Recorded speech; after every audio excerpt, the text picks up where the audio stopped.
growth industry, and an important one. My time has expired. Thank you, Senator White. Senator Cornyn.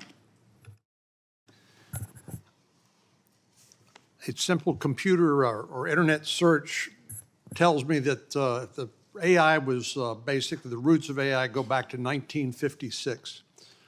So maybe you could explain to me why we've gone all these years and haven't talked much about AI, and today we can't talk about anything else. Anybody want to take a stab? I think I have to answer that question, Senator. Thank you for asking it.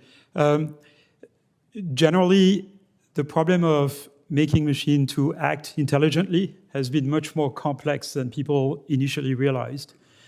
And the history of AI has been a succession of new ideas, with people thinking this new idea was going to lead us to machines that are as intelligent as humans. And over again, the answer has been no. Those new ideas that you had have solved a number of problems, but human-level intelligence is still out of reach. And this is still the case today. So despite the fact that we have incredibly powerful systems that are very fluent, that seem to manipulate language, at least as well as humans, those systems are very far from having human intelligence. Now, to directly answer your question, the reason why we hear about AI today so much over the last 10 years, roughly, is because of a new set of techniques called deep learning that has allowed machines to not be programmed directly, but to be trained for a particular task. And that's been incredibly successful for relatively narrow tasks where we can train machines to have superhuman performance. But so far, we still do not have a way to train a machine that is as efficient as the way humans or even animals can train themselves. This is why we don't have self-driving cars. We don't have domestic robots that can clear up the dinner table and fill up the dishwasher. Thank you. I'm going to try to get two more questions in. One, Dr. Ding, you mentioned that artificial intelligence is a general purpose technology, which leads me to ask, why is it that we feel the need to regulate AI as opposed to regulating the sectors where AI is actually used, which the government already does?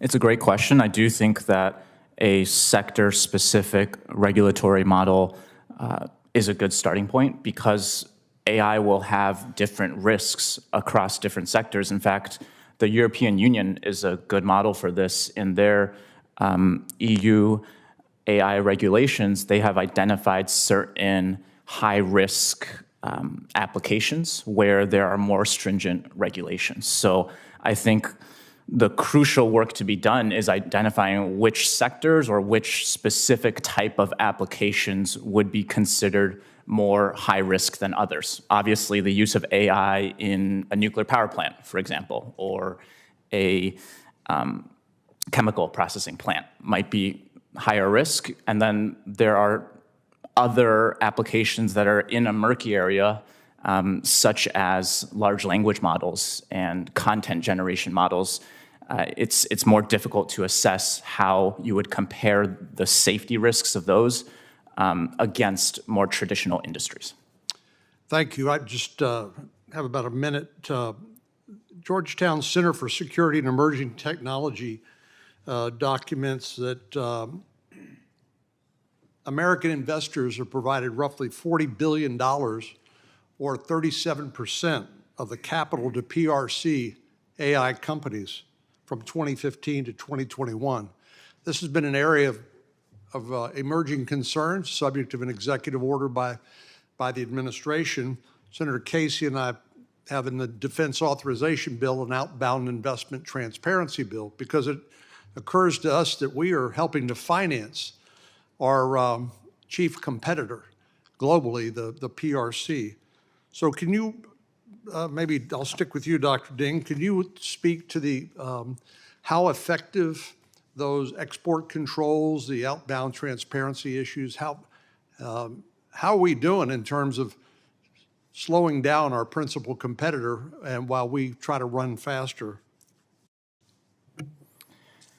It's a great question. I think First of all, the transparency measures are a good starting point because we need to have a better sense of how much outbound investment is going to China, what's the nature of that outbound investment, and what are the national security risks of that investment. I think oftentimes we think anything that helps China is going to hurt the US when it comes to this space. I think it's an interesting question, right?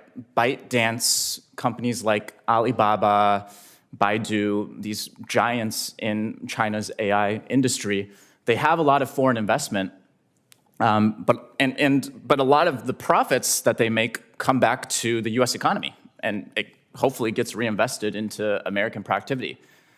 So I think it's a more difficult question than just any investment in China's AI sector means it's harmful to US national security. So hopefully the transparency measures will help us get a better 360-degree view of the situation. Thank you. Thank you, Chairman.